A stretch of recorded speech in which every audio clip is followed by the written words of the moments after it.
Welcome once again. आता आपण दोन पार्ट्स कॉल केले आणि त्यांना अप्रोप्रिएटली असेंबल देखील केलेलं आहे कन्स्ट्रेनिंग करून. आता तिसरा पार्ट आपण ठरल्याप्रमाणे कॉल करणार आहे, ती म्हणजे ड्रायव्हर साईडची फ्लॅंज. अर्थात मॉडेलिंग करताना आपण असं काही त्याला म्हटलेलं नाही आहे, driver shaft, driven shaft, driver साईडची फ्लॅंज, ड्रायव्हर साईडची फ्लॅंज असं काही नाव दिलेलं नाही आहे, कारण दोन्हीचे आकार सेम आहेत. त्यामुळे आपण फक्त त्याला शाफ्ट, की, फ्लॅंज अशीच नावं दिलेली आहेत. So let us call the flange. Add existing component हा ऑप्शन मी चूज करतोय आता. I'm going to choose the product in which this existing component will be added. So I'm going to choose the product one and it will prompt me to pick the part.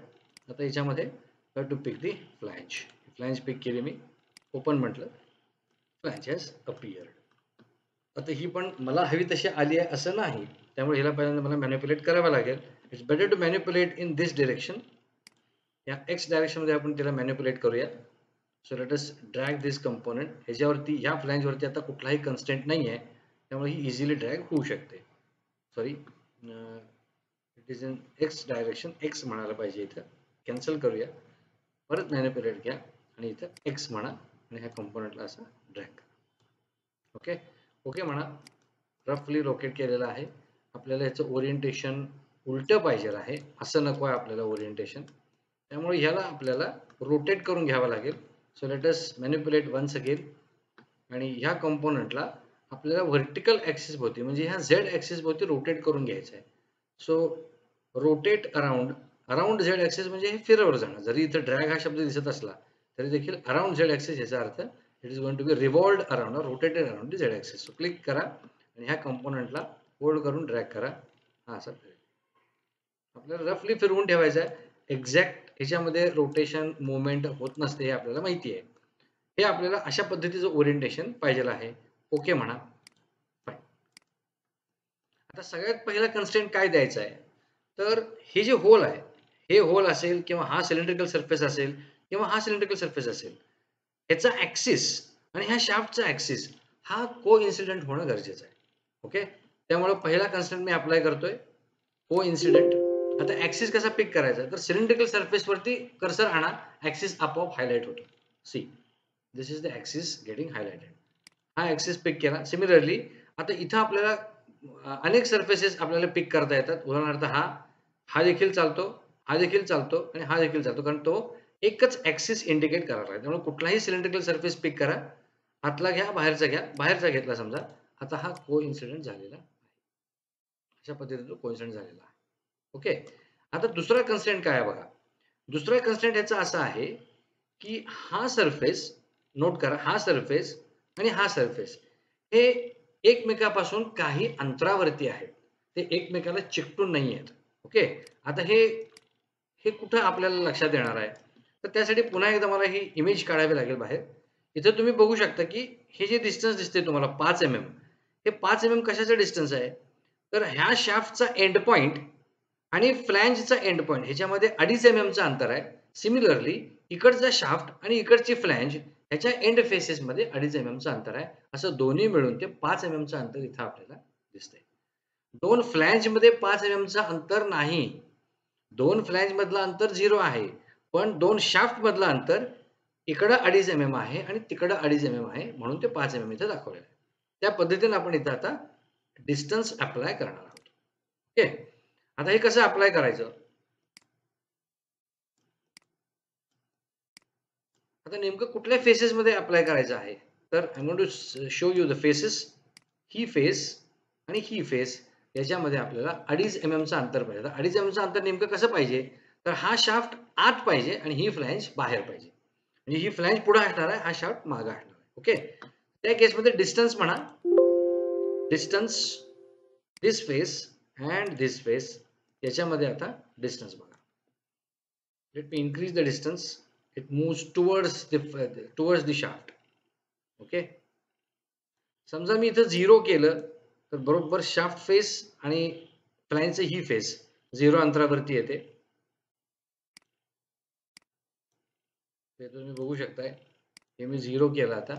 Exactly तो face आणि फ्लॅंजचा face हे एकमेकाला parallel झालेले दिसत आहेत. Okay, म्हणजे त्यांच्यातलं अंतर 0 आहे. पण आपल्याला ऍक्च्युली 0 नको आहे, आपल्याला 2.5 mm कमी पाहिजे आहे. त्यामुळे इथं 2.5 द्या. आता 2.5 दिल्यामुळे काय झालं बघा, ही फ्लॅंज पुढे गेली आणि शाफ्ट मात्र मागे राहिला. हे आपल्याला असंच पाहिजे आहे, तर ओके म्हणा.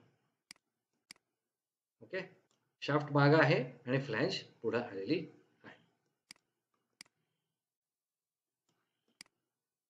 ओके, आता ह्यात अजून एक महत्वाचा कन्स्ट्रेंट, जसं आपण मगाशी की स्लॉट, ह्याला की स्लॉट म्हणतात बाय द वे. हा जो खड्डा सारखा भाग दिसतो त्याला म्हणायचं की स्लॉट, ज्याच्यामध्ये ही की बसते. तर मगाशी आपण की आणि शाफ्ट ह्याचं कन्स्ट्रेनिंग करत असताना या खड्ड्याची ही एज आणि ह्या कीची करस्पॉन्डिंग एज, सिमिलरली खड्ड्याची ही एज आणि कीची करस्पॉन्डिंग एज, ह्याच्यामध्ये कोइन्सिडेंट कन्स्ट्रेंट अप्लाय करावा होता. तसाच कन्स्ट्रेंट आपल्याला कीची ही एज आणि फ्लॅंज मध्ये असलेल्या चौकोनी स्लॉटची करस्पॉन्डिंग एज याच्यामध्ये देखील कन्स्ट्रेनिंग अप्लाय करायचं आहे. आता हे कसं करायचं, तर त्यासाठी आपल्याला ही फ्लॅंज जी आहे ती थोडीशी लांब न्यावी लागेल. त्यासाठी पुन्हा मॅनिप्युलेट करावं लागेल. So go for manipulate. Constraints consider करू नका, केले तर ही फ्लॅंज आता हलणार नाही, कारण ह्याच्यामध्ये आपण डिस्टन्स देऊन ठेवलेला आहे. त्यामुळे आता कन्स्ट्रेंट कन्सिडर होणार नाही आहेत. ही फ्लॅंज मला मूव्ह करता येते, सॉरी, ही फ्लॅंज मला आता मूव्ह करता येते. मूव्ह अलॉंग एक्स ॲक्सिस म्हणावं लागेल. एक्स ॲक्सिस, ॲक्सिस मध्ये आता मूव्ह झाली. ओके म्हटलं. आता ह्याच्यामध्ये तुम्ही कन्स्ट्रेनिंग करू शकता.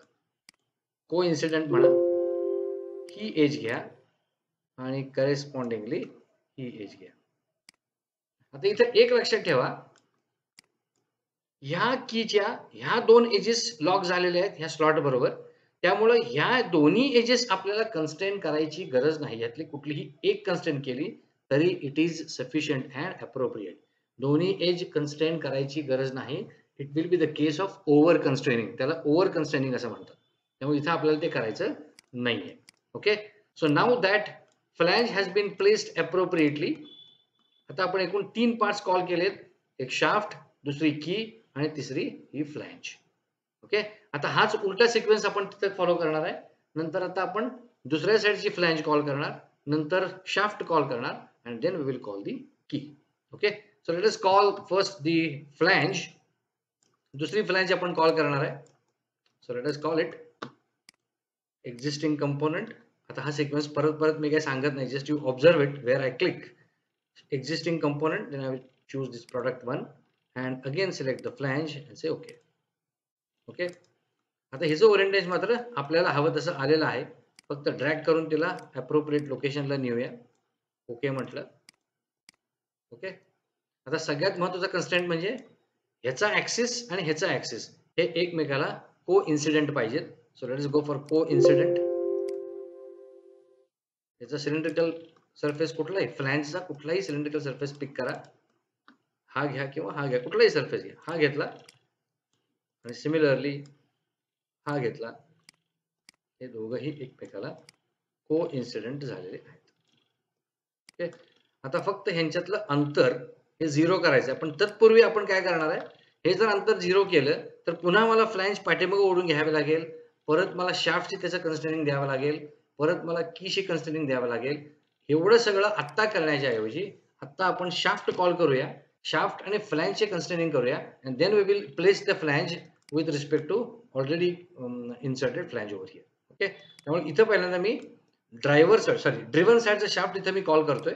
I call the shaft. Product 1 मध्ये मी कॉल करणार आहे. Will call the shaft, say open. आता इथे हा शाफ्ट आलेला आहे. आता हा शाफ्ट इथं आपल्याला दिसत नाहीये पण आलेला तरी आहे. ओके, आता इथं मला ट्रीचा उपयोग होऊ शकतो. मी मॅनिप्युलेट करतोय आणि ह्या शाफ्टला मी कॉल करतोय, ह्या शाफ्टला मी सिलेक्ट करतोय. हा अनकन्स्ट्रेंट शाफ्ट आहे. Okay, then I will drag it, sorry, manipulate this shaft.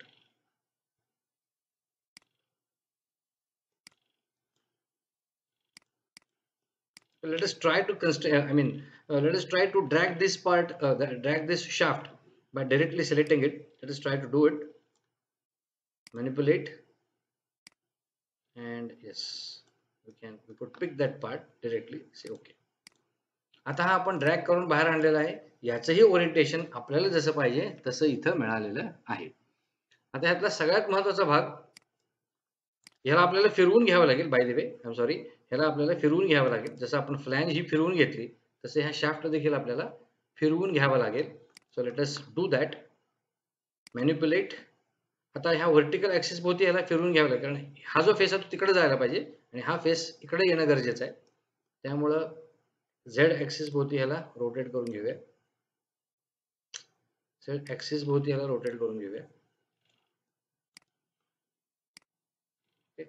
आता रोटेट झाला, ओके म्हटलं, आणि याला एक्स ऍक्सिस मध्ये ड्रॅग करून रिलोकेट करूया. Okay, now its location is appropriate. Okay, now let us call the key also. Okay, आता कीला कॉल करूया आपण, म्हणजे की आणि शाफ्ट ह्याच्यामध्ये आपल्याला प्रॉपर कन्स्ट्रेंट्स देता येतील, आणि then key and shaft together we can constraint with the flange. पण हे सगळं आपण नेक्स्ट व्हिडिओमध्ये बघणार आहे. आत्ता सध्या आपण इथं थांबणार आहोत. Okay, thank you very much.